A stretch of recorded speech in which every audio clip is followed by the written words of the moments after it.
दिन दिवाळी, गाई म्हशी ओवाळी. गाई म्हशी कोणाच्या? गाई म्हशी लक्ष्मणच्या. लक्ष्मण कोणाचा? लक्ष्मण रामाचा. राम कोणाचा? राम सीतेचा. सीता कोणाची? सीता जनकाची. जनक कोणाचा? जनक मिथिलेचा.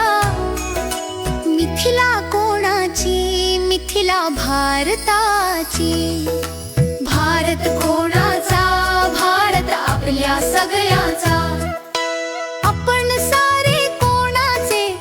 आपण सारे देवाचे. देव कोणाचा? देव भक्ताचा. भक्त कोणाचे? भक्त प्रेमाचे. प्रेम कोणाचे? प्रेम सगळ्यांचे.